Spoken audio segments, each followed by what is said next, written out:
2021 meeting of the Palm Desert City Council, successor agency to the Palm Desert Redevelopment Agency and Housing Authority. Madam Clerk, would you please call the roll? Mayor Pro Tem Hardick. Here. Councilman Jonathan. Present. Councilmember Nestandi. Here. Councilmember Quintanilla. Present. Mayor Kelly. Here. All present. Thank you. And Councilmember Nestandi, would you please lead us in the pledge? Certainly. Here we go. Get my flag. Okay. Please join me as we honor our flag and our country. I pledge allegiance to the flag of the United States of America and to the republic for which it stands, one nation, under God, indivisible, with liberty and justice for all. Thank you. And Councilmember Jonathan has our invocation inspiration. Thank you, Mayor. At the presidential inauguration just this past week, we heard Amanda Gorman, a very young and very talented poet, deliver a poignant poem which she had authored herself. A certain part of that poem especially resonated with me, and I'd like to share it with you now.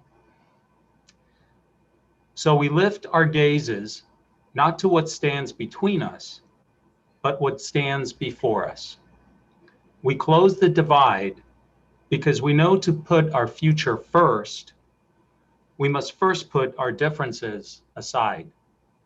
We lay down our arms so we can reach out our arms to one another.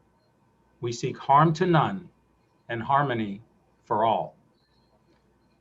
In the business of the city and in our daily lives, may we all be guided and inspired by these words of wisdom. Thank you, Mayor. And thank you.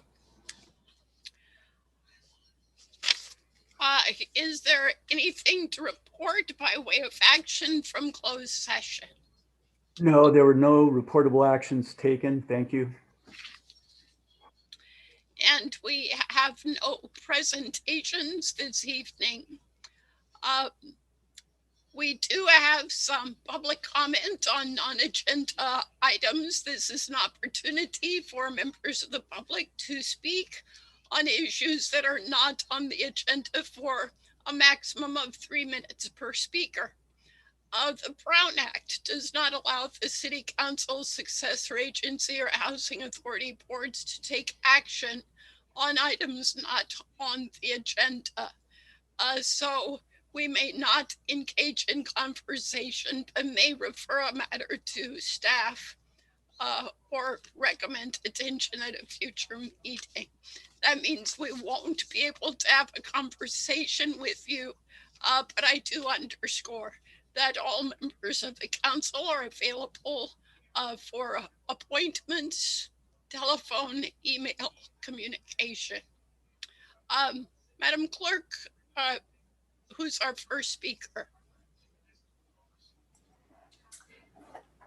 Kim Floyd. Kim Floyd, you have 3 minutes. Am I on? Yes. Thank you. Seems like the last time I could see myself and I don't see a clock. So I may go on for 7 or 8 or 10 minutes. My name is... We can help you with that. But... I'll bet you will. My name is Kim Floyd. I live on 44579 Sorrento Court here in Palm Desert.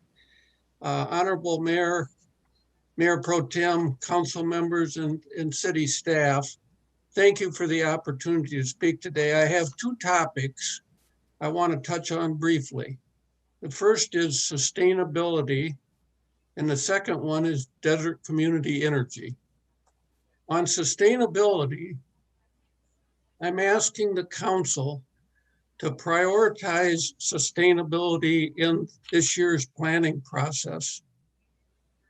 And prioritize sustainability action in this year and subsequent years. I think we can upgrade or should upgrade the Sustainability Committee to ensure action, perhaps use subcommittees, provide more staff resources, and more council attention to sustainability in that committee. It appears to me that the sustainability plan has not been updated since 2010. It would seem to me to be appropriate to update that plan. On desert community energy, the reason the Sierra Club supports community choice aggregation specifically is to bring the decision-making related to electrical power to the local level, not to Edison and not to Lancaster, local. And that's what I see as the opportunity that we have with desert community energy, not with other options that are out there. Those other options aren't necessarily all bad, but they don't bring the level of decision-making down to the local level that desert community energy does not. That desert community energy does bring to the local level. And I would be happy to explore either of those issues with any of you at any time or staff. Thank you. Thank you, Mr. Floyd. You had 30 seconds to spare. Who's next?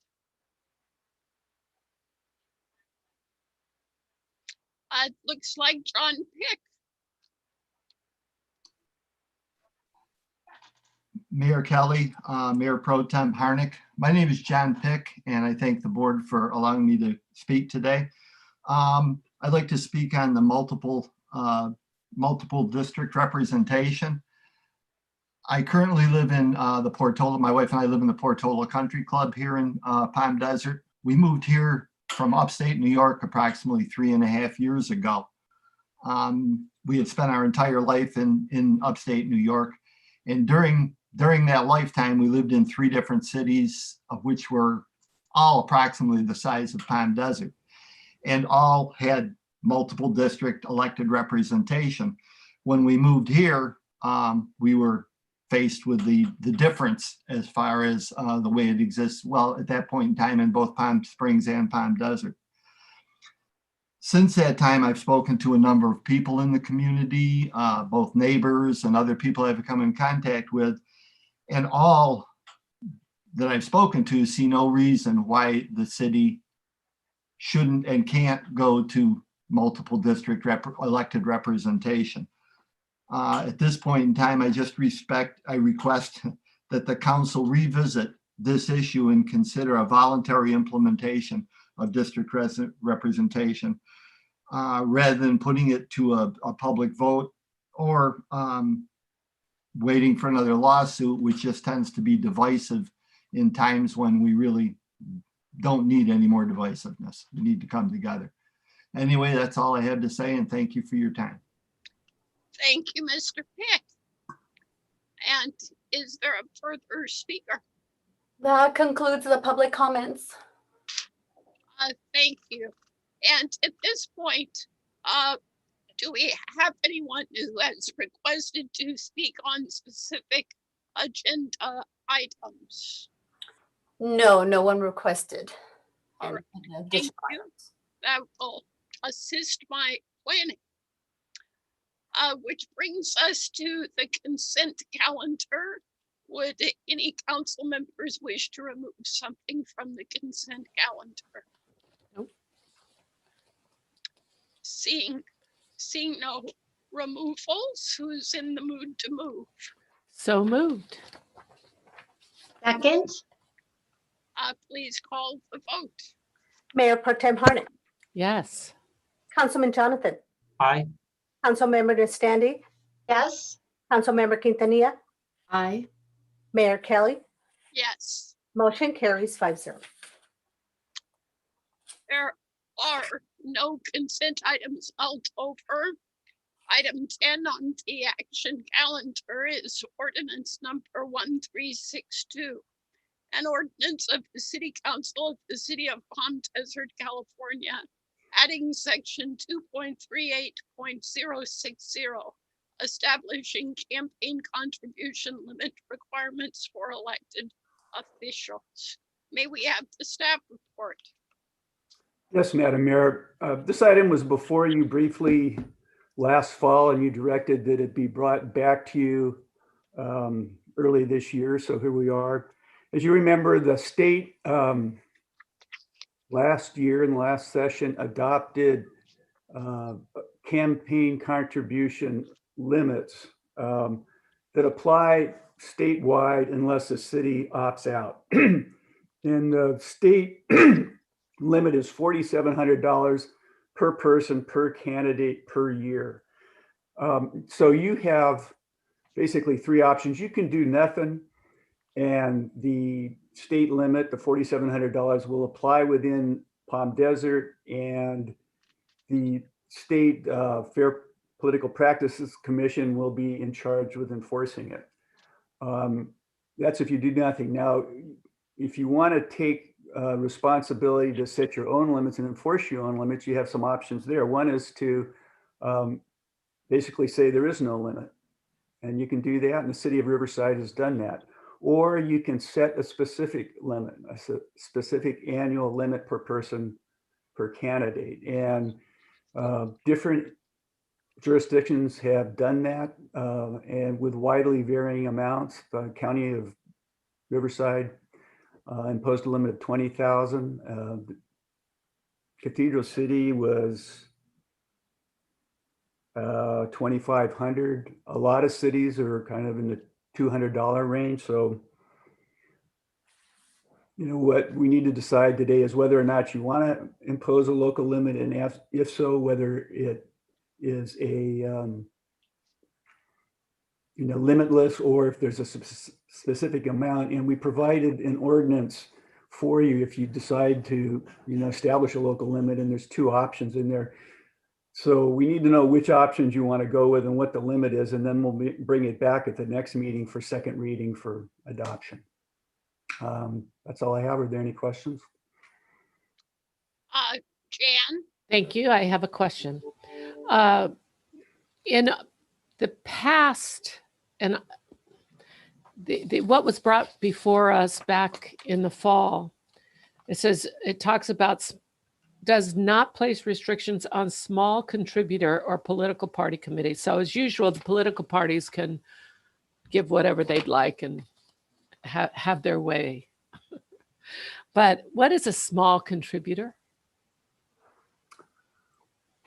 I'd have to get back to you on that, quite frankly. I wasn't the one that worked this up, and I didn't get into the nuances on it. And unfortunately, she couldn't be with you tonight. So I'm not sure what a small contributor is, and that's a very good question. I mean, it talks about individuals as well, so we get that. But I was just, because I thought I remembered something about unions being, but I'm just not. I looked through here and I didn't see anything specific to that. Just on that topic, do we know if the state policy applies to political action committees? It does not. And so the proposed ordinance language similarly would not apply to political action committees. Yes, that was my understanding. Now that you mention that, maybe that's what I was thinking of, not the unions, but the PACs. That may be what was on my mind. Thank you. Other questions before we share reactions? Yes, Councilmember Quintanilla. I see the amount listed for Cathedral City. Do we have a sense of what they are across the valley, if they've been established, or is Cathedral City just the only one that has set that limit? Cathedral City is the only jurisdiction in the valley that has set a limit at this point. Thank you. Councilmember Jonathan? Thank you. Mr. Hargreaves,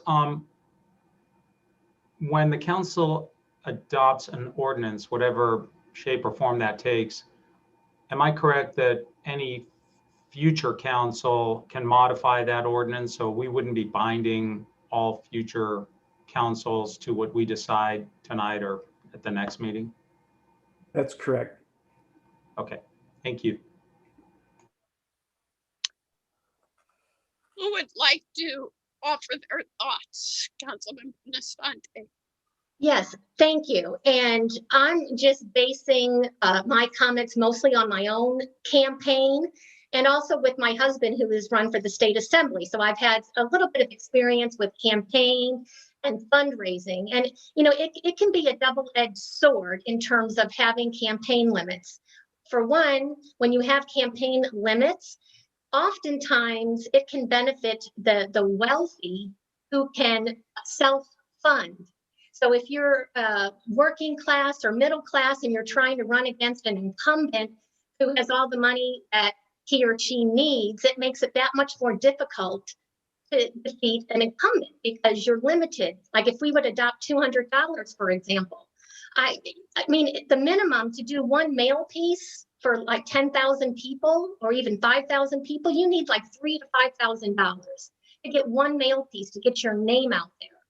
And so I'm not quite sure what the intent is here for our city council. I know like in my own campaign, my biggest donation this time around was I had one for $2,500. And but I do know some of my the candidates running against me, it looked like they had some family members that chipped in over this $4,700 limit. And, you know, it gave them a chance to at least maybe do one mail piece or two mail pieces. So I am of the opinion we should just leave it alone for now. And again, you touched upon PACs. Yes, political action committees have no limit. So if you're an incumbent, then you're more likely to get more PAC donations and union donations. Again, in my opinion, it makes it more difficult for a non-incumbent to run for local office. And could I just clarify your position when you say leave it alone? If I'm understanding the state of affairs correctly, if we want to keep the status quo, if we want to keep living under the same arrangements we have been living with, we would pass an ordinance with a no limit. Correct. That's what I'm advocating. That's what you're advocating for. Okay. Other reactions? Councilmember, excuse me, Mayor Pro Tem Harnick. Thank you. You know, I hear what Councilmember Nestande is saying about if somebody has a wealthy contributor. I don't think that's whether they're incumbent or not. It makes it easier with wealthier contributors, no matter where you are in the process. One thing that concerns me, and okay, so we know how PACs work. And so that's not necessarily incumbent or non-incumbent, because if a PAC wants an incumbent out, well, they'll work to do that. So PACs have a tremendous amount of power, as we all know. And additionally, we talk about the party. They are able to do those sorts of things also. All those things are what they are. What concerns me is if we go against what the state has put forth, we are now responsible. We have now tasked the city with more staff time, which translates to money, to now monitor, and if there's any issues, take those under advisement, and they have to then do the work on those. And I'm not sure that that's where we want our city staff to spend their time. So those are just a couple of comments, and I'm here still listening to everybody else. Councilmember Nastanti. I want to clarify when I was talking about wealthy donor, I meant if you're a wealthy person and decide you want to run for city council, then it's so much easier for you to run versus somebody that's retired or working class or middle class. To be able to, if we have, for example, a $200 limit, that's a lot of fundraising one would need to do, and especially if you're working as well. So what I was trying to say is sometimes having these lower limits makes it more difficult for that person that cannot self-fund their own campaign. That's what I meant by wealthy, being able to self-fund your own campaign. Councilmember Jonathan. Thank you. And I appreciate just having a discussion because I think we're all working our way through this and trying to develop opinions. But I'll preface my remarks by saying that I think I share the basic goal of all my colleagues, that what we're trying to achieve is accessibility to be a council member for as many residents that are so inclined. We want to create a level playing field, and we want our residents to engage in self-government. So the question in my mind is, how do we best accomplish that goal?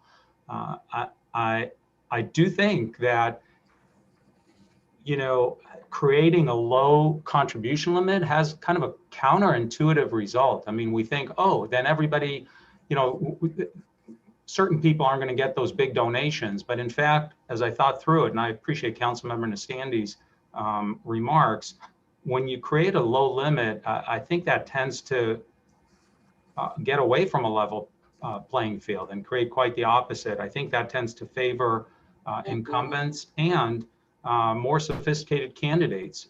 Number one, because certain people can then choose to self-fund their campaign. And we've seen figures for what it costs to run. It can be anywhere from $10,000 to, if you're in Palm Springs, $150,000 to mount a substantive campaign. So certain individuals can then choose to self-fund, and those that can't afford to self-fund are stuck with very low contribution limits and therefore very low funds to run a substantive campaign. The second reason is that if you're more sophisticated, then you know how to game the system, whether it's PACs, whether it's candidate committees, whether it's other organizations that are exempt from these limits, whether it's certain individuals that put together a number of family members to circumvent low limits. I mean, there's ways to game the system, and the more sophisticated or perhaps more devious candidates will find ways to do that. And finally, you know, Mayor Pro Tem's comments about the state, I'm always fearful of adding to the burden of staff, but I think this is so important, you know, to create equal opportunity for all our residents to participate in their local government, that every 2 years we can afford a little bit of extra time and extra cost. And frankly, we're always about local control. And so I'm wary of just following the state's guidelines, and I'd rather one way or the other see us do what's right for the city of Palm Desert. Having said all that, for now, I'm a little bit in favor of just leaving things as they are, as Councilmember Nastandi suggested, meaning no limits. And then whether this council or a future council perceives that it's counterproductive, that in fact is creating barriers, then we change that. Thank you. And could I insert one question here to the city attorney?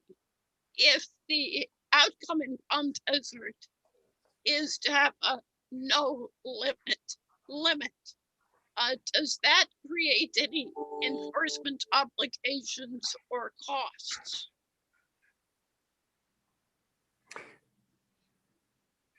I can't see that it would. I think cities that have had limits or have reported to us that they haven't incurred any costs. It's kind of a self-enforcing kind of thing. And certainly if you have no limit, I mean, the city clerk is still probably going to have to notify candidates of whatever limit there is, be it the state limit or no limit. So, I mean, there's a nominal cost there, but I can't see that there would be any additional costs, quite frankly. Councilmember Quintanilla, did you wish to be heard? I do. Thank you so very much, Mayor Kelly. I just like the opportunity to observe and absorb, especially listening to senior most council members and having their perspective and their experience with previous campaigns. And I present the flip side. As a first-time candidate, my average contribution, I think, as of the last reporting, was $76 per donor. That was the average. And I think that some of the ideas that are being thrown out about local control, I think are fabulous, because that's what we're looking at. We want a city where residents know that they are going to have elected officials beholden to them and not people that have given them funds. And so I think that as Councilmember Jonathan mentioned, that in order to level the playing field, that really speaks volumes to me, because as somebody who knew I wanted to represent, knowing the difficulty in raising those funds and competing with donors that are from large organizations. And, I can't remember, recently who was the council member that received like $10,000 from a plastics group. So for example, if we're looking at that, one individual could come in and have one mega donor, one or two family members, and that could fund them entirely to have large, beautiful signs and have the city think that they have a large voter base and people really support them. And I think that it's very critical to address the issues of voter equity and representation. And for me, it took suing for districts, which is still a discussion. And week after week, we see residents that continue to bring up the issue. And I think that as candidates, if we had the ability to focus on a smaller district, we wouldn't have to worry about such large donation amounts, and it would be about making the individual impact with a donor. I'll tell you, some of the $10 donations meant the most, because I know what it's like to be that strapped for cash and be making those decisions where you can carve out $10 to tell somebody, I believe in you. A PAC writing a check, maybe we could even look at that and say, do we want to put something into play that says in Palm Desert, we want to limit the PACs? Is that something that we can decide as part of local control as well? I don't know if that's something that we can do. Is that, if I may pause that for a second, but I think that we have to consider that we want to ensure that we are not an oligarchy, that our residents are sure that they know that we are accountable to them, that there will never be a time that a donor could come in and say, I've donated this much and come on, nudge, nudge, nudge. There even can't even be the appearance of the impropriety of a possibility, and having humble donation limits, humble and reasonable donation limits. And that's for us to decide. But I think that it would be a grave mistake to say, no, leave it alone. We don't need a limit, when the state of California is saying, no, we really do at least need a minimum limit of 4,700. I think that it needs to be something that needs to happen now, because people decide to plan campaigns all throughout the election cycles. People are planning now, and people need to know whether they can rake up big donors or if they really need to put their feet to the ground. And as Mayor Kelly has mentioned, and I know myself, when you get those holes in your shoes, you look at it and you step in a puddle, and you're kind of grateful, because you realize that you know how many people you've spoken to. And that, to me, is the value of making sure that we have the opportunity to meet with our elected officials and to meet one-on-one. And I think that it would be a grave mistake for this council to assume that it's just best to do nothing on this matter. I don't think it's more difficult for non-incumbents if we set these limits. Again, it just means that people have to network. And it would be people that are truly representative of the people, elected by their peers, and not just those that have business connections. Those are the same things that I was hearing repeatedly as I was campaigning. So I humbly, respectfully, wholeheartedly disagree that this would be any kind of detriment.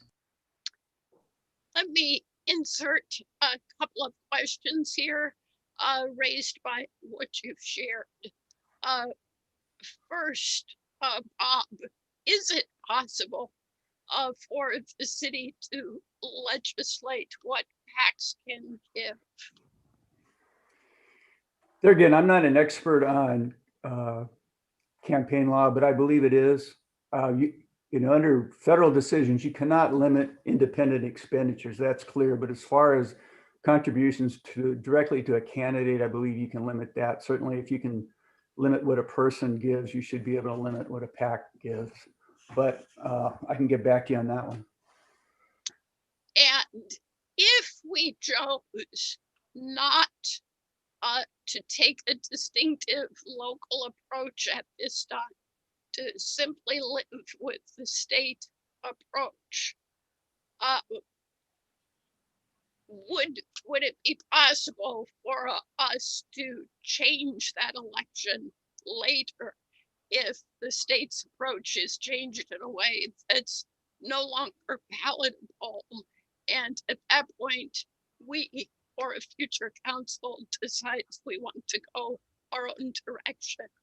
Is this one at a time opportunity, or would we have that opportunity later? No, the opportunity persists. You can change it anytime, opt in, opt out, modify. So I'll share some of the things I'm thinking about. When this was first presented to us, my initial reaction was that it would be difficult to justify distinguishing ourselves from the state approach. For some of the reasons that Councilmember Quintanilla gave, if it's been determined that this amount is typically sufficient for local elections, $4,700, how could we justify a different amount? But as I started to look more deeply at the practicalities, I saw some of the things that my other colleagues have commented upon. The state approach does exempt PACs, and PACs are essentially groups of individuals who share a common interest and are sophisticated enough to know how to give in a way that escapes this limitation. So the state approach really distinguishes between the sophisticated and the unsophisticated. And I don't like that. I don't like that distinction, which as a practical matter could have the result that a candidate who's already very, very connected with established PACs would have a great advantage over someone who's simply forged community connections with average people who haven't figured out the system. That problem would be exacerbated with an exceptionally low limit, such as a $100 limit or a $200 limit. So at the moment, I find that to be a key flaw in the state system, although the high $4,700 limit does ameliorate that flaw to some degree. The notion of adopting our own local approach with a no limit is more attractive to me after listening to my colleagues than it was before. But it strikes me that we've generated quite a few extra questions tonight, and that it would probably be best to bring this matter back after we have answers to those questions. How do others feel?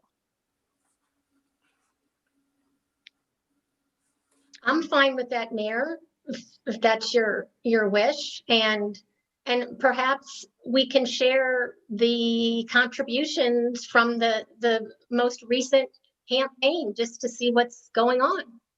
Well, those are public information. We all filed our 460s. Mm-hmm. Yeah, but I just want to reiterate, I'm trying to be fair, and I don't want to be at an advantage. I know that might seem hard to believe being an incumbent. I really am trying to be fair and making the city council open to every resident that wants to run for office. I want to make it as fair as possible. And I just don't know that putting these limits is there. Yeah, I think we've all expressed agreement with the goal of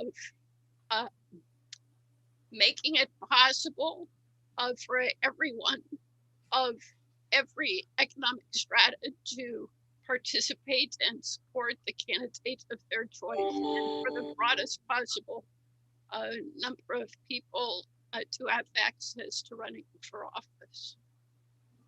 Councilmember Jonathan, you had your hand up, and then Councilmember Quintanilla.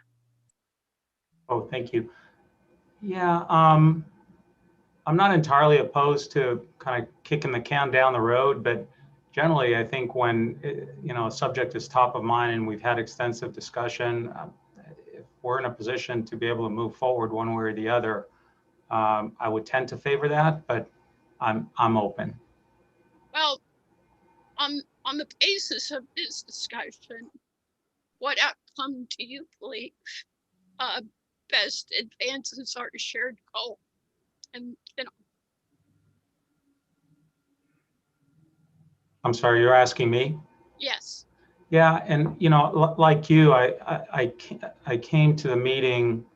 I kind of thought, well, we should think about what kind of limit, and then I listened to my colleagues, and I really think that I heard all of us state the goal as fairness, accessibility, level playing field. How can we make running for council as available to all our residents as possible? And I think I'm persuaded that not having a campaign limit is what works best to achieve that goal. I will say that in terms of looking at our own experiences, we all look at our experiences with, our own rose-colored glasses. I think we need to step outside of ourselves and look at the bigger picture and really focus on how our city works and what we can do to make it better. And again, to achieve that goal of greater accessibility. So I'm kind of winding down to a conclusion that at least for now, no campaign limit is the best way to achieve that. Certainly if we find that we or future council finds that the next election, somebody, quote, bought the election through one or two super large donations, then it would be worth revisiting. But I think for now, that would be my conclusion. And if that was a consensus, then I don't see a reason to just kind of kick the can down the road. Councilmember Quintanilla. I am thankful to hear Councilmember Jonathan continue to echo that, the council's job is to make it as accessible as possible for people to run for office. That continues to be the issue. And I hark back to the pending issue that people keep asking for districts. So I'm so happy that we're on the same page in that regard. So, and in regards to seeing things through our own rose-colored lenses, it's the same kind of thing that applies. I can see that individual members that think I've done it this way, I think this is great. This is the way it should be. I think we're looking at the same coin from two different sides when we're looking at how is that coin ultimately going to be spent in the city of Palm Desert and where it's going to be put to best use. I really would, I actually would choose to not take a decision tonight until I can find the answer of would it actually in fact be possible for us to limit the PAC contributions. I think that if we were able to limit PAC contributions, I think I would be much more comfortable with having a larger campaign donation limit for individuals, because it's just the same when you see very large interest groups that are able to funnel money into an account, or you see attack ads that are being purchased by special interest groups. We saw the very, very negative ads that have happened, in all of the last elections. People go pretty low when making accusations. And I mean, we saw it that a special interest group paid for an attack ad against other candidates with money that came from somewhere else. So in being able to track who is doing what with funds, it all can get very murky. And I completely agree that it's about transparency. So I would love to see that we have some equity in not only donations by individuals, but also PACs. That's how we are able to ensure that we have the most access for everybody in Palm Desert. Yes, Councilmember Nastandi. Yeah, so if I could just distinguish, and Bob, correct me if I'm wrong, you being the legal expert, independent expenditures it would be illegal for the city of Palm Desert to ban those. And what I mean by that is you can have a PAC do 10 mail pieces for a candidate. The candidate just can't have anything to do with those mail pieces. So that could not be banned. However, we could ban a direct donation to a candidate. That, I believe, is the law. Is that correct, Bob? Yes, that's my understanding. You know, independent expenditure where there's no coordination, you can't limit that. You know, that's First Amendment, Citizens United. But, you know, apparently, I mean, we can limit the amount that a person gives, and I don't see why we wouldn't be able to limit the amount a PAC gives to an individual All candidate. right, the more I listen, the more I'm persuaded that if we pass limits, we're just favoring the candidate who knows how to play the games. We're favoring the candidate that's got the best political connections to know how to use that distinction between what's candidate controlled and what's not candidate controlled. So I think I'm on board for the time being with a no limit ordinance while we continue to explore the possibilities that might be superior in Palm Desert. But imposing a limit, which still leaves it possible for someone to do an end run in sophisticated ways, doesn't help the common person. And over the course of the last 30 years, the person who has spent the most in Palm Desert has not always been the prevailing candidate. As a matter of fact, I think you might find an inverse relationship with some frequency. So those are my current thoughts. Councilmember Johnson. Yeah, I think I come to the same conclusion, and I started off saying that the more sophisticated campaigner candidate is favored because they find ways to game the system, sometimes with the assistance of paid consultants, whereas the newbie to the game doesn't necessarily, they're on a huge learning curve and they don't necessarily have access to those kinds of methodologies for gaming the system. So I'll just test the waters. I'll go ahead and make a motion to move forward with a proposed ordinance without contribution limits. Or with the proposed no limit. I'll Correct. second that motion. Is there any further discussion? Yes, Councilmember Quintanilla. I just seem very, very surprised to hear that, again, same side of the other coin, where I would be hoping that setting smaller donation limits would encourage candidates to do more direct contact and door knocking. That what I'm hearing instead is, no, people will figure out how to be smart enough to do it a different way. And that to me is almost placing people into suspicion that think who would run for office with this insidious decision of how to game the system through super PACs or finding a way to do that. I think that it's almost insulting to think that future candidates wouldn't put in the hard work to go door to door and go knock those doors and get those donations. I don't understand how it would be seen as a bad thing to have more direct contact with more individual donors.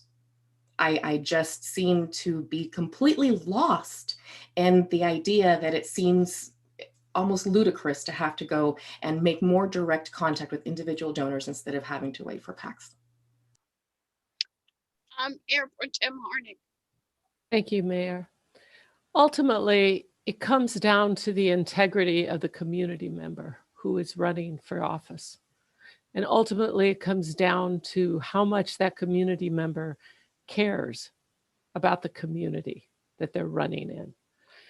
And whatever my donations were, and I can't tell you that I haven't run in a while, but I can tell you this. I walked door to door and I knocked on thousands of doors. I know there are a few of us who did that. And it is the greatest part of campaigning. And it is not about interacting with donors. It is about interacting with community members, whether they be donors or not.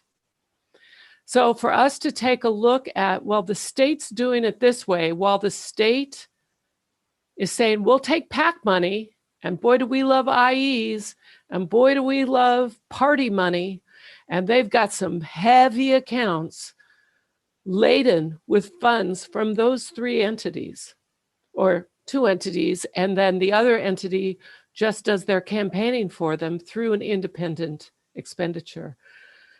So I hope that we can continue. Palm Desert is where it is today, not because it questions everybody, but because the integrity of the candidates and of the community support each other. And we have a fine community. And, you know, this is, let's not let the state's shenanigans one more time rule us. We've done a fine job of connecting with our community members, and we need to continue to do so, whether they give us $5 or $5,000 or not a cent. And I think that would be, I believe, every one of the council members in this Zoom call believe that way, that they're going to give every community member time and consideration when they have a thought that they'd like to share. Those are my comments. Thank you. Any other comments before we vote? Madam Clerk? I just want to be clear, the motion is to move forward with an ordinance with no limit.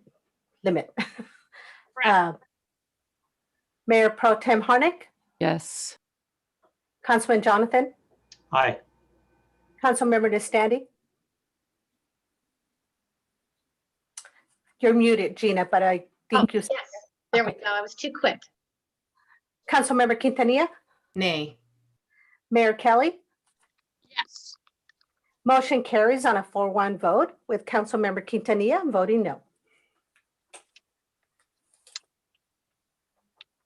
Item 11 is an oral report and summary of compensation and request for approval of employment agreement appointing our new city manager effective March 1st, 2021. And I'm very, very pleased to give this summary report. We received a highly competitive pool of applications, approximately 70 in number. And it took several rounds to narrow those applications to our final selection because they were of such great quality.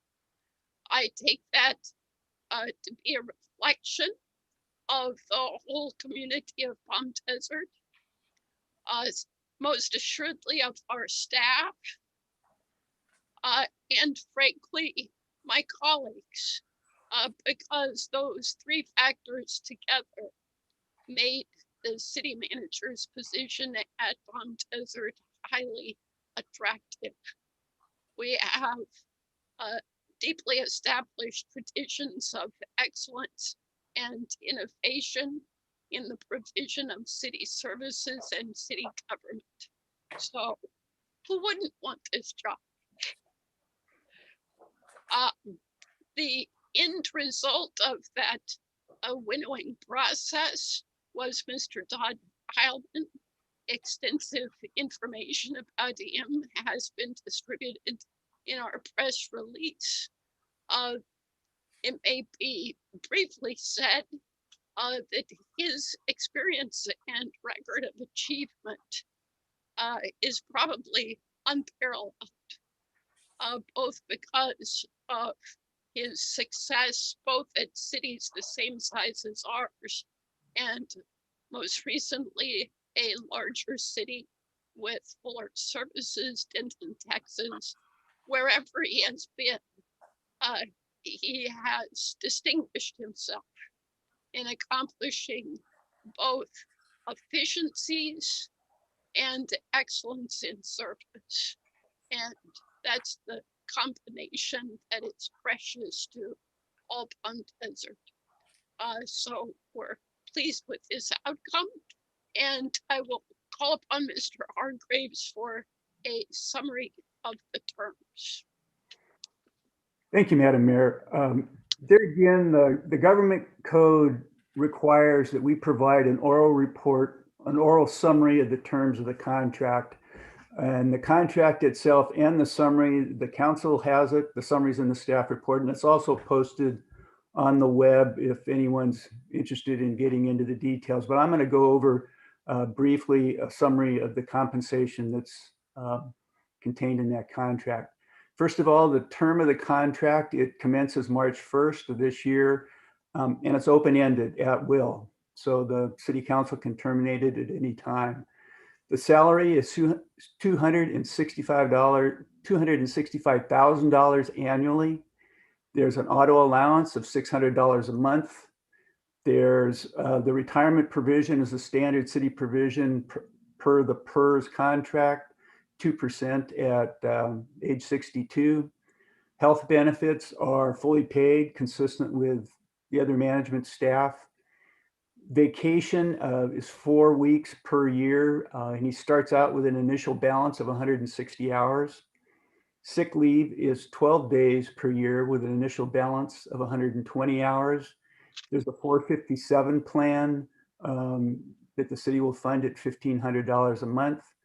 The severance provision is that if the city severs the relationship not for cause, the city pays 9 months of severance if the severance occurs in the first 3 years. After that, it's 6 months. Now, if it's a for cause termination, there is no severance.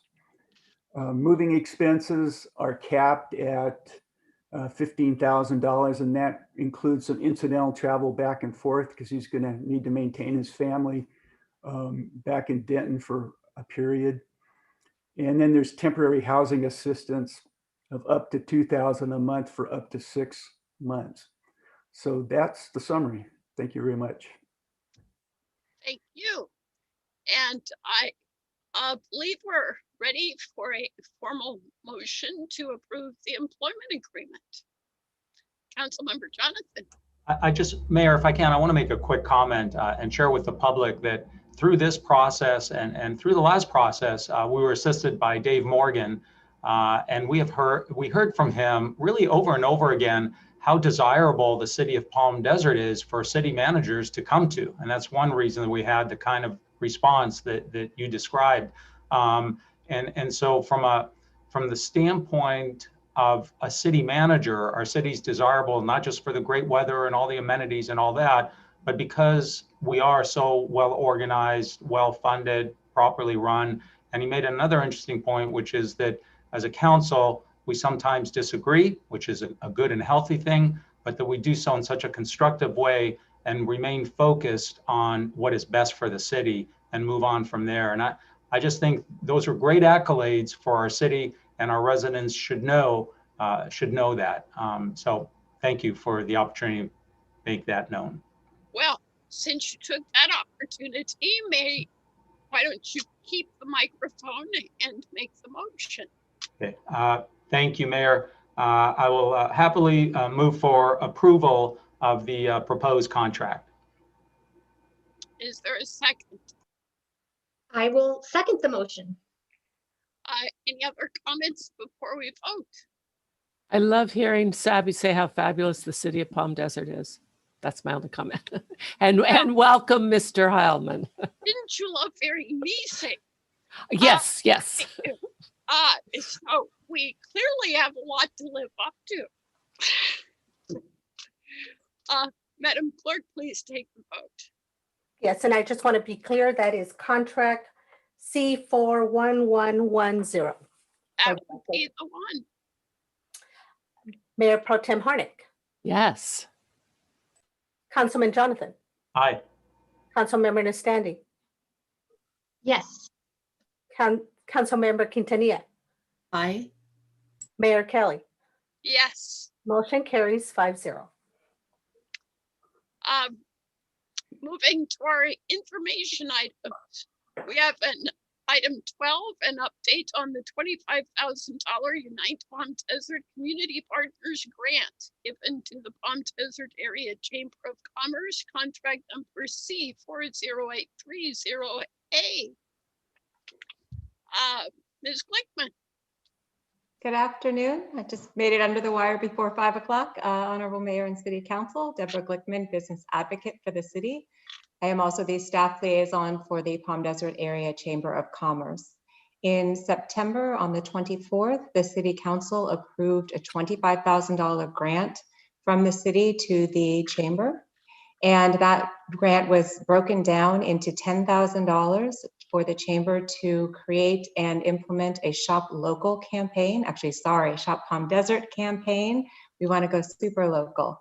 $5,000 for a PPE, personal protection equipment giveaway program for our city businesses.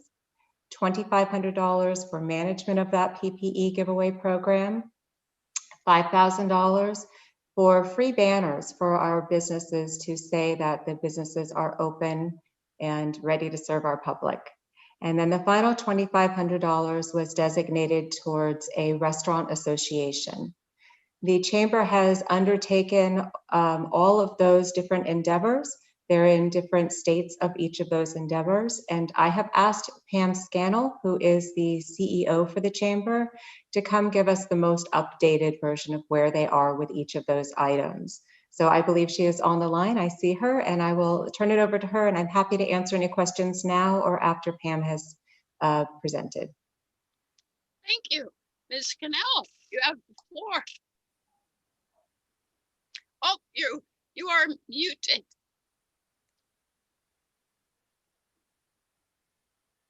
Thank you, Honorable Mayor Kathleen Kelly and respected City Council members.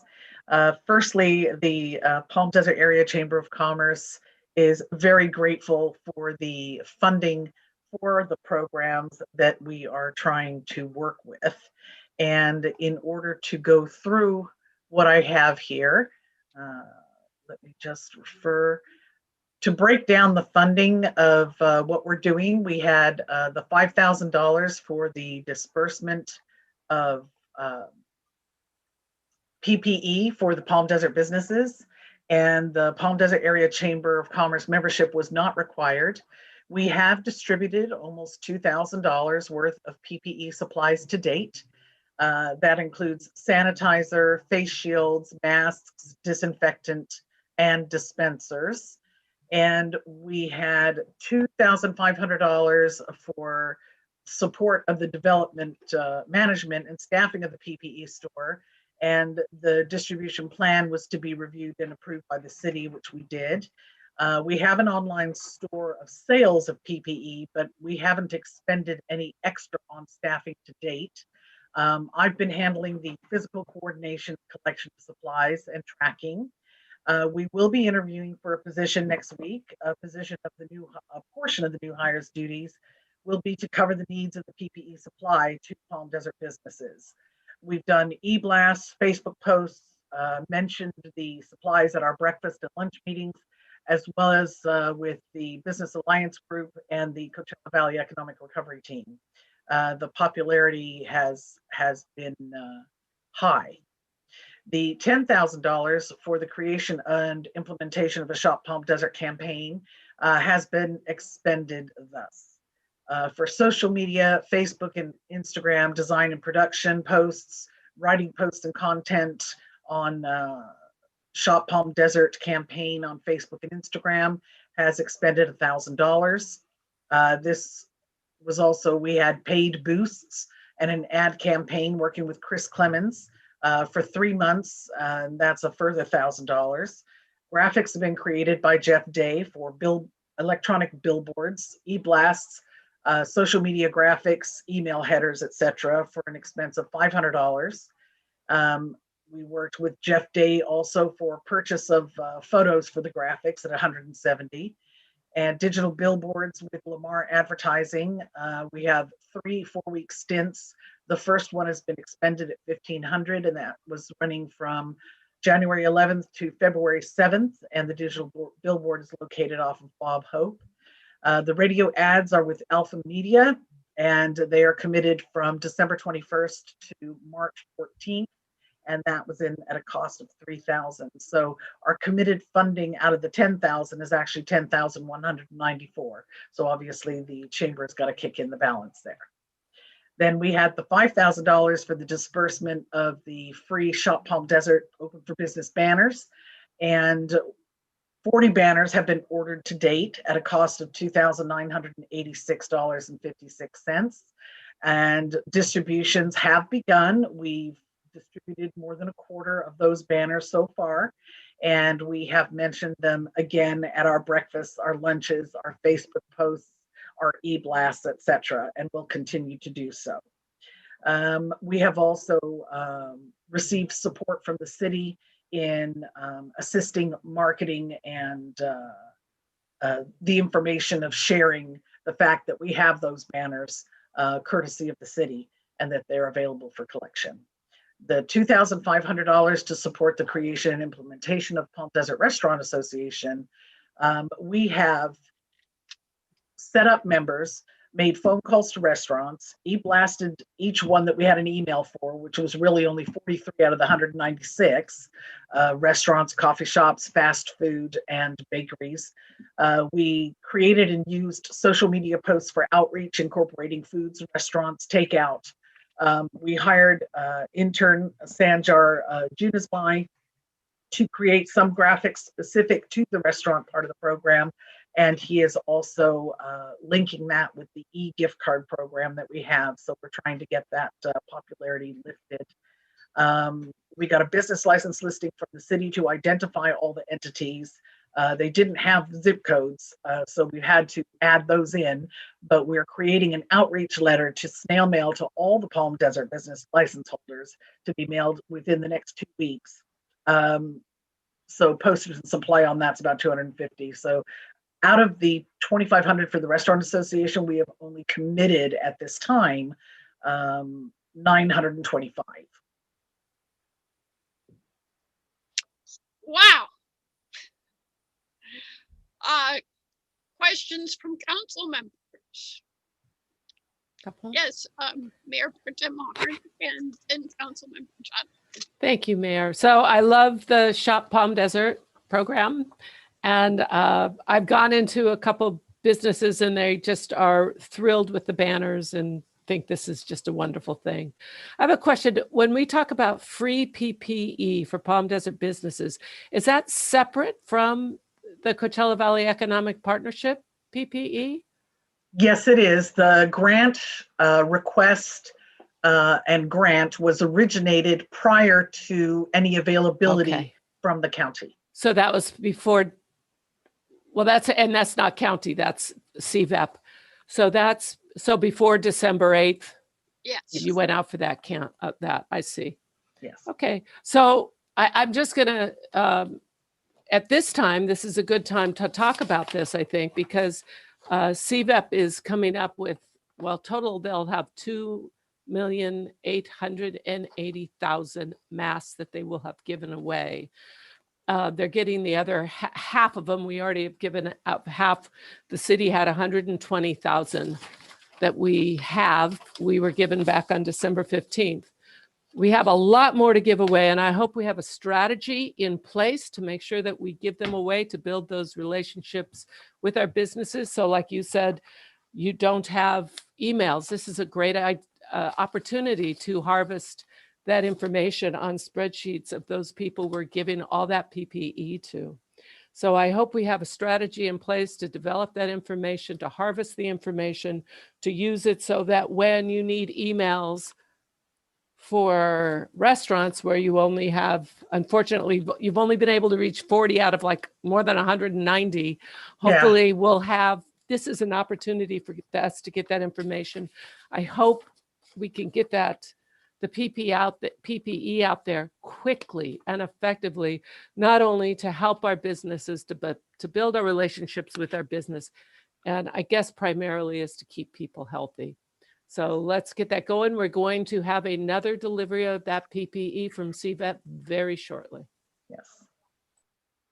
Thank you. Councilmember Jonathan. Thank you, Mayor. Ms. Cannell, good to see you. Thank you for taking the time to update us. And thank you especially for all the hard work and all the good work that the Chamber has been doing in this regard. Very much appreciated, and appreciate the opportunity to collaborate with the Chamber.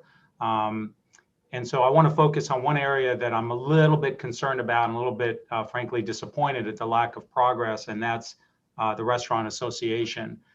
This was proposed initially, it's been about 5 months ago, and the approach that was suggested was, you know what, just call up the restaurant, don't invite them to join some association, just tell them by virtue of being a restaurant, they're a part of this group, we just need the correct contact information.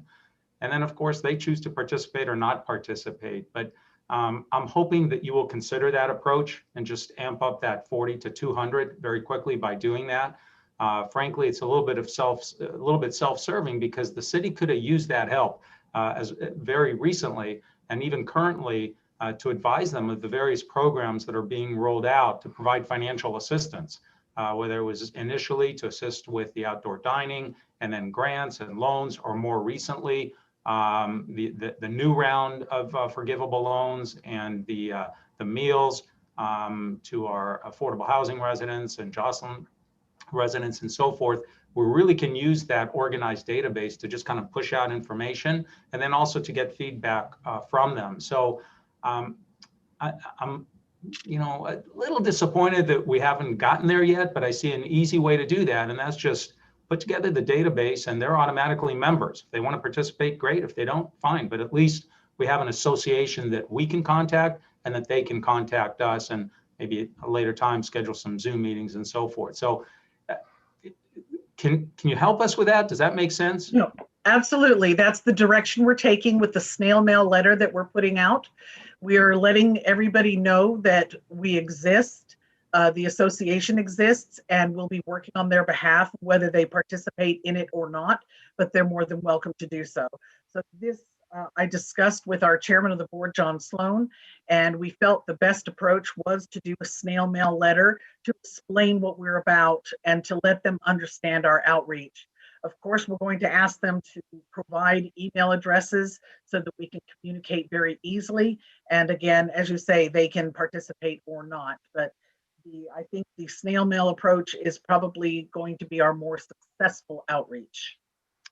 All right. I mean, I won't micromanage that, but I would have just called every restaurant and said, give us your contact information, give us an email address, whether it's phone call is good. Owner. Phone calls are great. I am on my own, so yeah, I will do my best. And it's you just dial the restaurant. The city has a database, as you know, from business licenses and so forth. But I'll leave it to you. Look, if the results are there, then no argument. But I agree with Mayor Pro Tem. Snail mail, who even opens their mail anymore?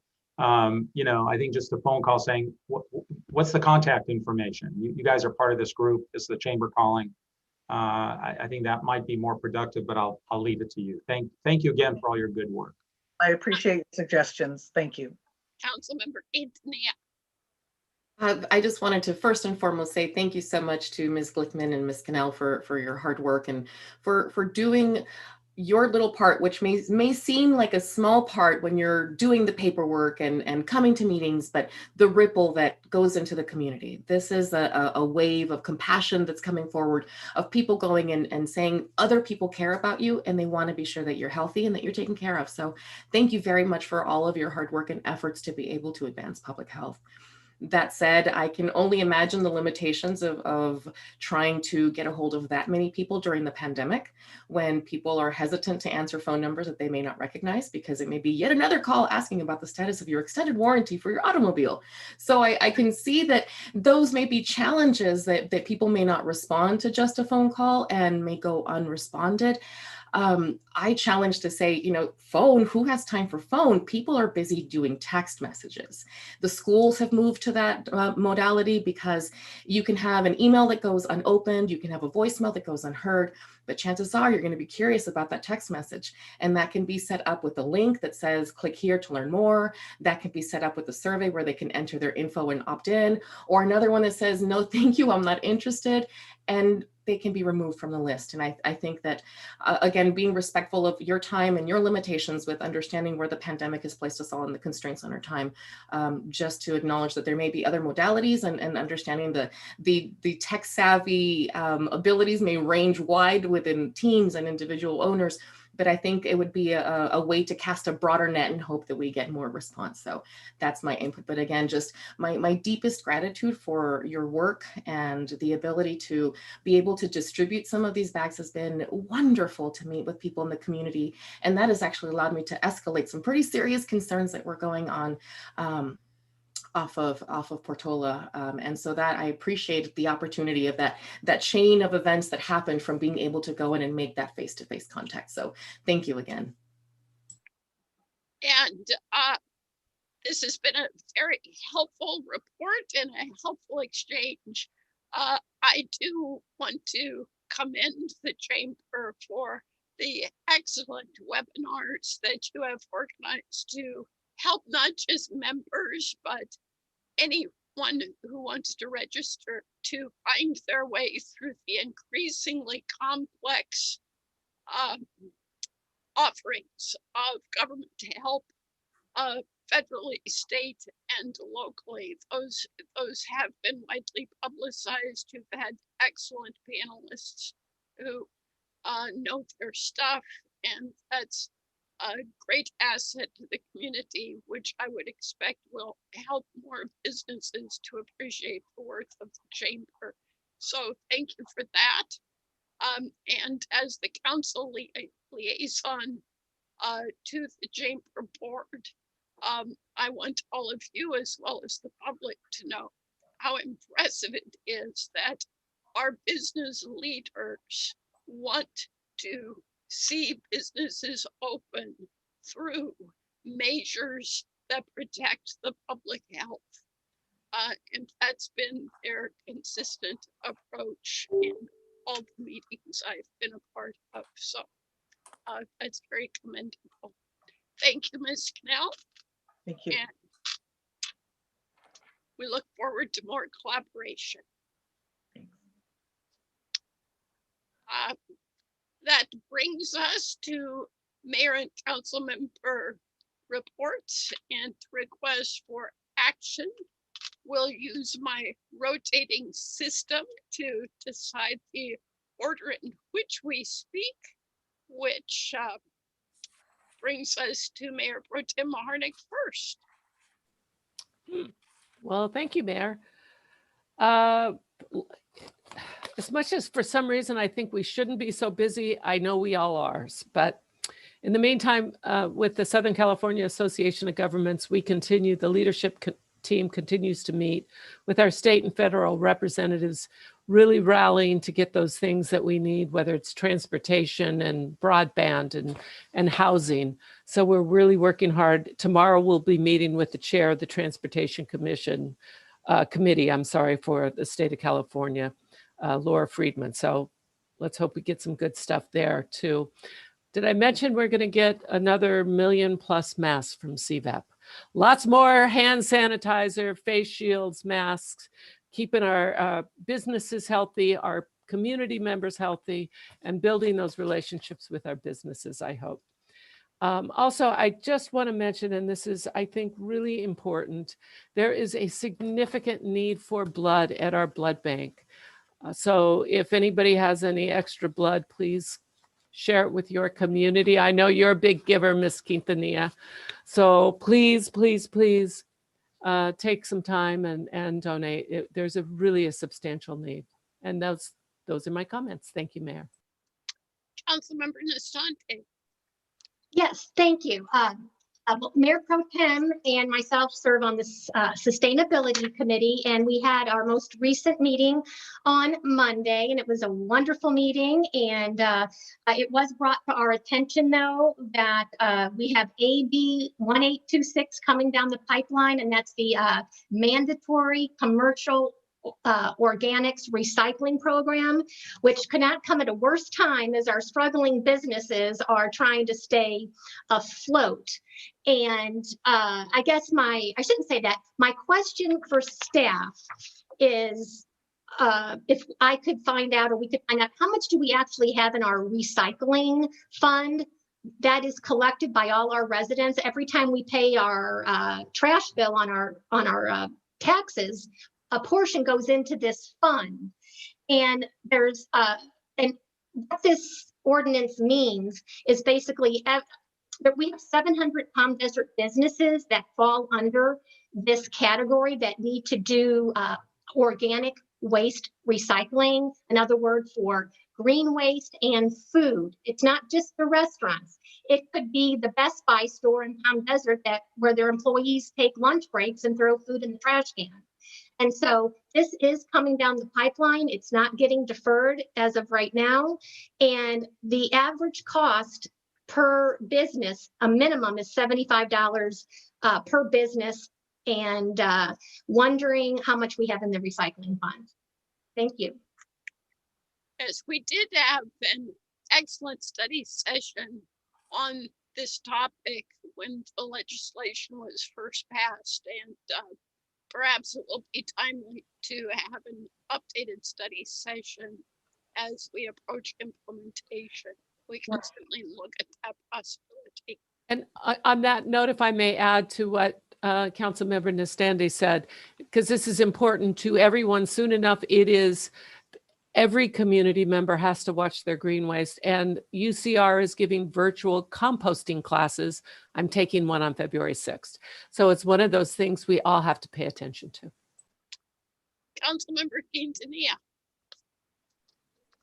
If I can piggyback on the composting idea, I think that is phenomenal. And I would love to be able to see if the city could apply some resources to some of the supplies that make it available. When the counties generally offer the resources, they'll say, come pick up a bin that has all the things, but they're not usually times that are convenient for working families, which I think would be a good opportunity. So I would love to toss that out into the air and see what happens.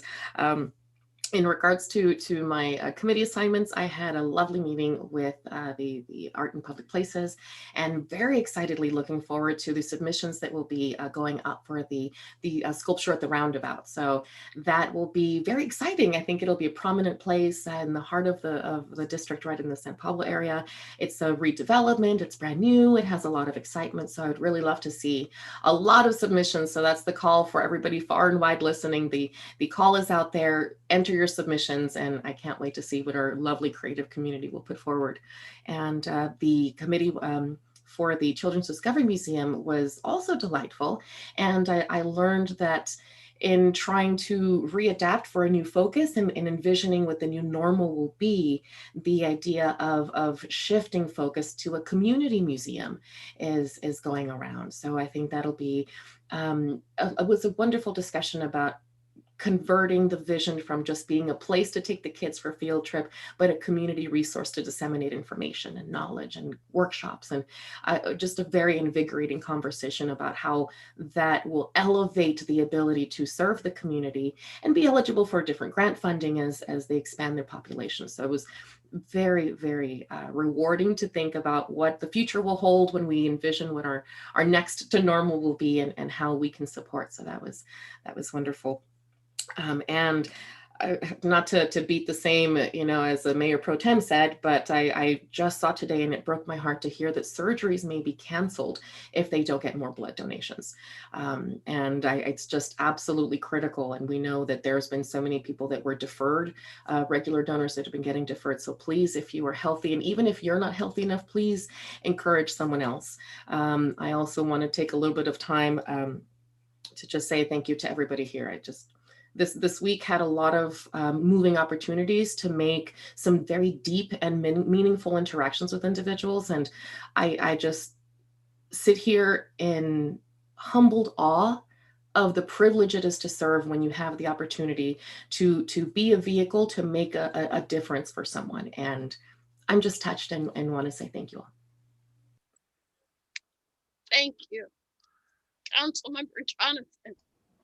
Thank you, Mayor. I have one quick reminder and then one quick update from the various meetings that I attended. The reminder is that part of the path to reopening the economy is testing, testing, and more testing.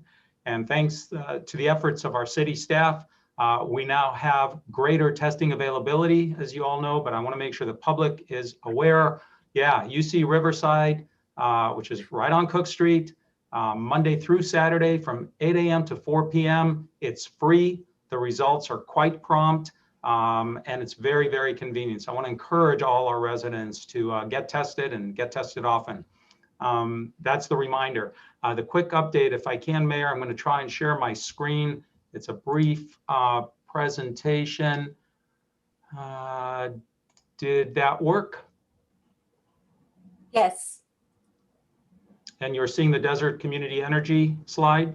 Okay, thank you. You never quite see all that on the Zoom, so I appreciate it.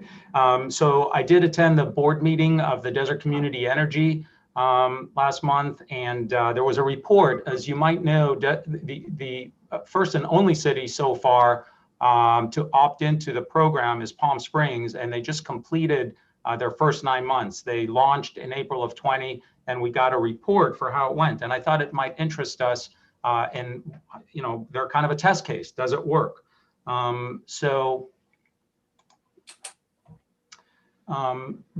What DC is about is primarily being green and protecting our planet. So in 2020, the Palm Springs carbon-free customers, I'll circle back to that in a second, reduced greenhouse gases by 72,381 metric tons. That's just a number, but what does it equate to? 15,000 plus cars off the road. So, I mean, that's success right there as far as I'm concerned, and it's very, very impressive.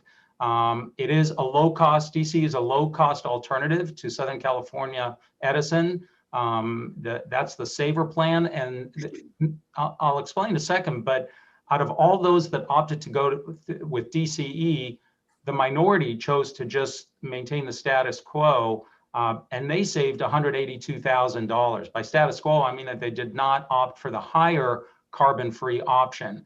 And those folks, even though there's just relative few of them, saved $182,000. Now, over 33,000 residents in Palm Springs, that's about 91% of their population, of the total universe of residential customers in Palm Springs, did choose DCE over Edison. So they chose to participate in those programs once they were given the choice. And that's one of the other goals of DC, is to give our residents a choice. They can stay with Edison or they can go to DCE. They're not forced to do anything. In terms of the bill comparison, those that went with the same program that Edison offers saved an amount that you can see there. It is not big bucks, but even that is meaningful to some people. When you're talking about $50, $100 a year, that can be very meaningful to a lot of people. So there is some minor savings, but savings nevertheless. If we look at the carbon-free option, which most residents in Palm Springs opted for, depending on the size of their home, they actually pay a slight premium. Now that's a little bit deceptive, because if they were to make that same choice with Edison, which is very, very difficult to find out or to even make that choice, that you can actually opt with Edison for a greener choice. But if they did, it would cost them pretty significantly more than it costs to go green with DCE. So DCE presents an opportunity to go green at a lower cost. And finally, DCE is a not-for-profit. It's about community reinvestment and creating local jobs. And along that line, let me finish the report by saying that DC did just approve our first long-term contracts with a local provider, TerraGen, for wind energy projects in Palm Springs that will directly supply the Palm Springs customers through DCE. Significant portion of the energy costs will be locked in. The estimated savings over the life of the contract is between $7 and $10 million versus what the energy would have cost with Edison. Most of that will go back in terms of savings to the customers, to the ratepayers. We are partnering with a local developer and helping to create new green energy. The estimated job creation just for this series of contracts is 5 or 6 permanent positions and up to 180 temporary jobs locally. Again, achieving our goal of local control and local employment. And Mayor, that's it for me. Let me now see if I can stop sharing. There we go. Ah, that worked. Yay. Thank you. I have 2 items to touch upon. This past Wednesday was International Holocaust Remembrance Day. And typically there is an event at Palm Desert Civic Center recognizing our Holocaust memorial there. This year, the event was a virtual event. It was my great privilege to represent the people of Palm Desert at that event. We've long been aware of the urgency of fighting Holocaust denial. On January 6th, as we were horrified to watch the storming of the Capitol on live TV, we saw that the challenge goes beyond Holocaust denial. There before us were participants wearing insignia that made clear they are Holocaust celebrators. And that made this year a particularly important year for all people of goodwill to stand together. And again, it was my great privilege to represent all of us and to represent the broader community at that event, to make clear that the wider community joined in proclaiming never forget, never again. The second thing I would like to touch upon is our upcoming priorities and goals session, which is scheduled for the 19th of February. This will be a little different than it has been in recent years. So I want to say just a couple of words to orient my colleagues and get you thinking. Since I've been on the council, our goals session has directed us to a list of possible initiatives, sometimes as many as 10 or 12 initiatives that have bubbled up from our council meetings or from staff creativity. And we focused on deciding which of those are most important. Our recent budget session makes clear that the revenue impacts of COVID are going to be multi-year impacts. And one of the most ready tools that we have to deal with those impacts is the selective filling of existing vacancies. Council clearly does not belong in the weeds on personnel decisions. But this year, it seems particularly important for the council to have some conversation about priorities, to inform the department heads as they're in the process of formulating their department budgets. So when we get to the 19th, we will, of course, look at our 2021 goals and as before, discuss which of those still have urgency.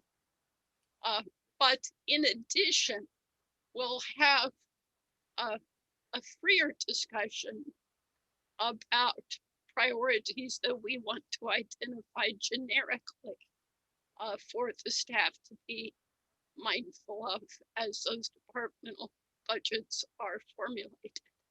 Obviously, the timing is a bit challenging because we have our new city manager arriving March 1st, and optimally, our new city manager would be involved in our conversations about those priorities. But the timetable for making progress on the budget necessitates that we at least start our conversations. And those conversations can further evolve once he's on board. So that's your heads up as to what's anticipated for the 19th. So you can get your creative juices flowing as to how you want to give helpful guidance. Mr. Interim City Manager, have you some comments for us? Oh, sure. I have plenty of work assignments. Thank you, Madam Mayor. We do have, oh, there she is again. Deborah Glickman is going to give an update on the city's efforts to distribute the PP&E that was given to the city by CVEP to keep our businesses in business and keep our residents and visitors healthy. Deborah? Hello again. I'm going to do a share screen, if that will work. I'd like to show you some pictures of the PPE process. So let's see. Yes, first of all, the businesses have been incredibly grateful for the gift of the PPE, and it's been a wonderful process interacting with them over the time period that we've been distributing. On December 21st, the city opened up a PPE distribution center out of the Palm Desert Community Center, and that we had all of the supplies in there and had the availability to pick up PPE Monday through Wednesday, 8 a.m. to 2 p.m. During that time, the city serviced about 120 businesses that drove through and picked up their PPE.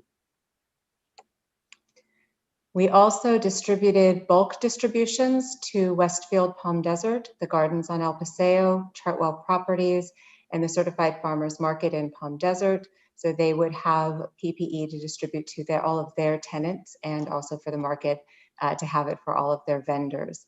That was an easy way to access a higher volume of stores and get them the PPE faster. So they were able to get it right away.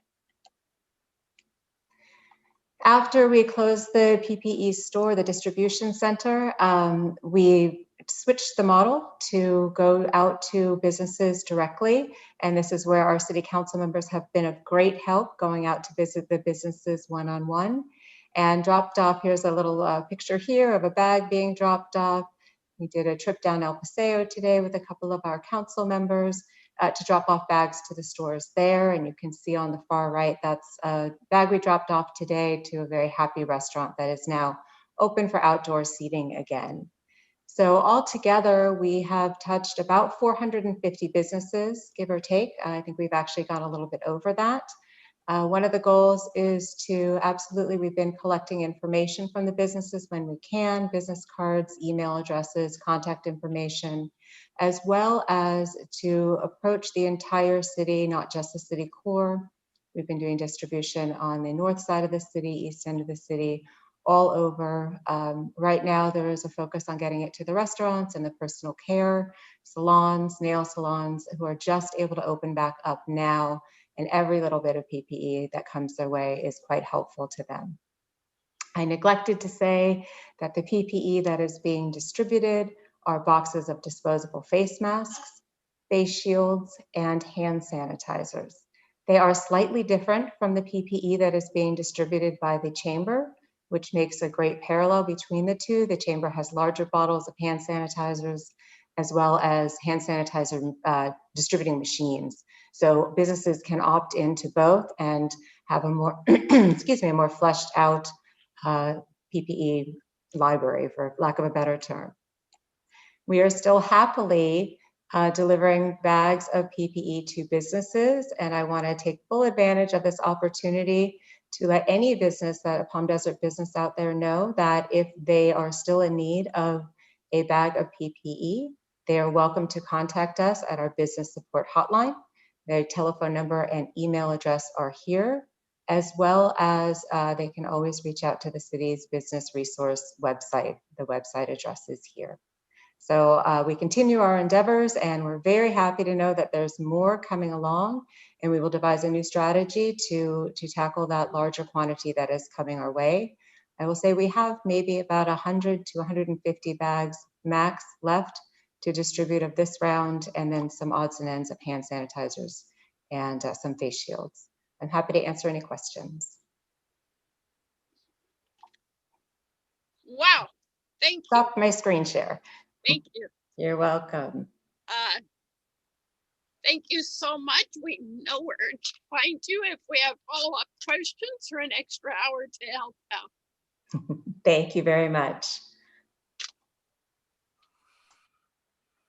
Deborah, were we doing an update on Lupine? Oh, I see Ryan, right? I see Ryan has, Ryan will take that one. Okay, thank you. Mr. Stendel? Hang on a second, I'm having a hard time with my camera, bear with me.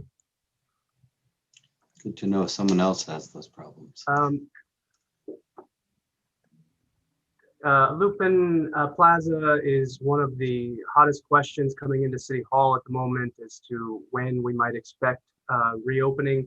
With the inclement weather this week and the ensuing storm, city staff has arranged to make sure that Lupin is up and running on Monday with some minor modifications to the traffic plans to enhance access to some of the adjacent businesses. We're going to move a few of the barricades to make sure access is provided.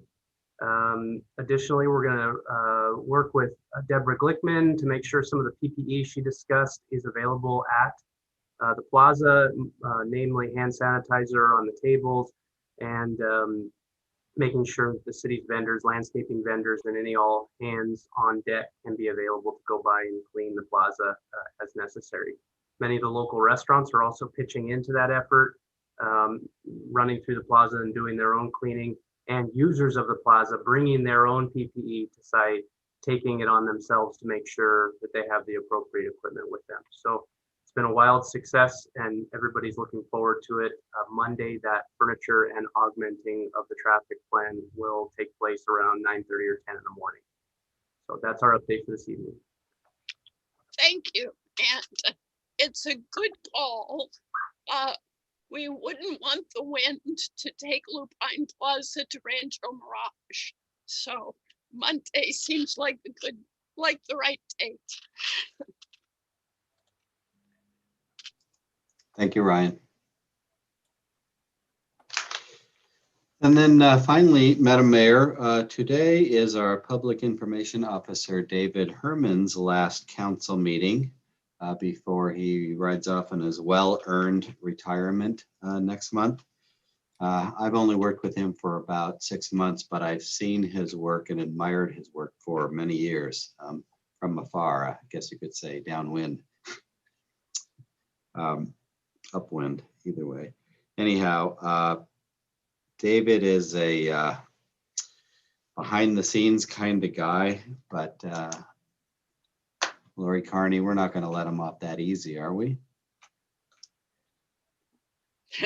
No, David has been the voice of the city for more than 14 years. And I know each of the council members, including our newest council member, Karina, has had an opportunity to work closely with David over that time.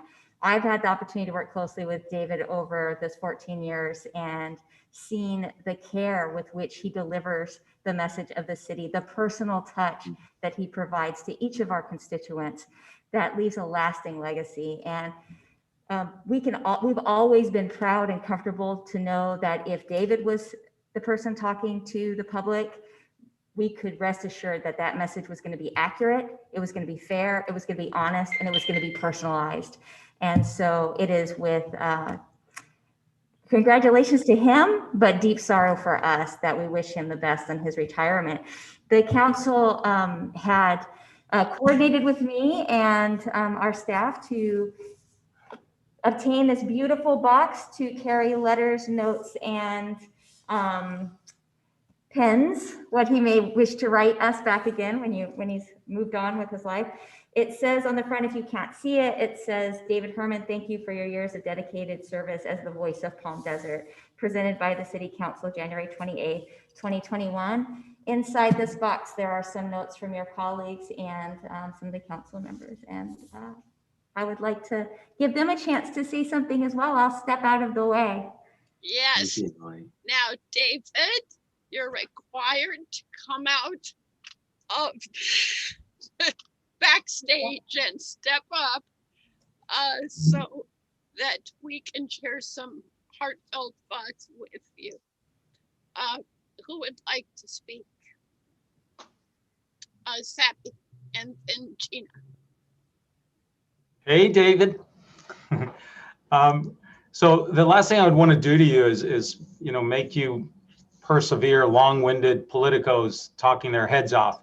So I'll make it short. David, I've known you for a few years now, quite a few years, and I just want you to know my perspective of you is that you are the consummate professional, that you are just a truly, genuinely good person. And when you leave this place to go on to your next adventures, please know that you have made a difference. You have put your stamp on this city. So you will be missed, but we do wish you a happy retirement and much fun in your next adventure. Thank you so much. David, Gina Nastandi here, and as my year as mayor, this most recent year, I don't know what I would have done without you, because I really needed help in getting my message out there to the public, and you so eloquently helped me be succinct and to the point. And I can never thank you enough for all you've done to make to help me in my first year as being the mayor, and I'll never forget it. And you will be sorely missed, and I don't know how we're going to replace you. Thank you. Jan, would you like, oh, excuse me, Karina. Either way, I would just be very brief and say my experiences were with Bree. Excuse me, I am getting a little tired here. I'm so sorry. Very briefly, I did get a chance to interact with you, and it was nothing but spectacular. So, deepest regard and healthiest wishes in your future endeavors. And Jan. So let's see if I can get through this, David. As important as you are as the voice of our city, you are so much the heart of our city. And whatever I can say will not be worthy of who you are and what you've done. So thank you so very much. So David, if you had been able to review our remarks, they would have been so much better. Because you improve everything that you're a part of. You're not just an expert about words. You're an expert about people. And that's what has made your contribution so special. You understand hearts and minds. You understand people's passions. You understand their cares and concerns. And for those reasons, you will not be replaced. Someone may at some point hold the title of Public Information Officer of Palm Desert, but you will not be replaced. And feel free to use social media to offer comments and say, I think what she really meant to say was, Because we'd love to, without invading your retirement, enjoy the continuing blessing of your company as a constructive member of our community. Thank you from the bottom of our hearts for being so dedicated and such a perfect representative of all the values Palm Desert strives for. Bless you.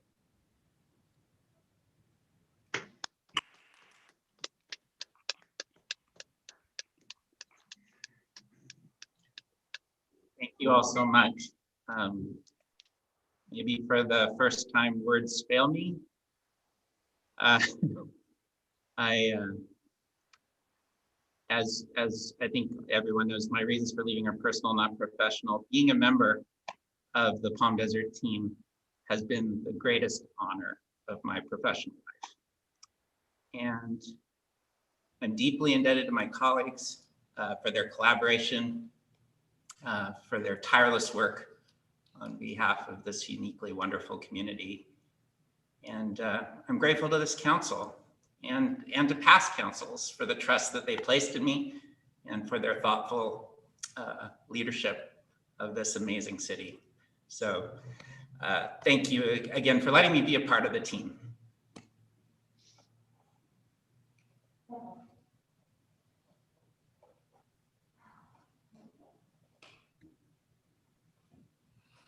I guess we have to say au revoir. Yes. You have to. Bye-bye. Or you say so long because it's not goodbye. So That's all. hearing no objection, I have one last item, Madam Mayor. I was reflecting on something that I'd received a call earlier in the week in regards to the proposed second market to be added. And there has been a request to explore a night market so that there isn't a competition. There have been some questions that were raised about whether the second market that's proposed would be a certified farmers market and whether that would be fully organic and thus compliable to be able to use the matching dollars that nonprofits use. And so there was a lot of things that were presented. So I'd like to see if we can request more info on that. yes, if I may. We've had a variety of forms of feedback, and council is, staff is working on solutions. So council will be kept abreast on those developments. We won't have to wait for an ex-council meeting. Wonderful news. Thank you so much, Madam Mayor. And hearing no objection, we will be in adjournment. Thank you. Thank you, everyone. Have a good night. Be safe. You too. 5:50 p.m.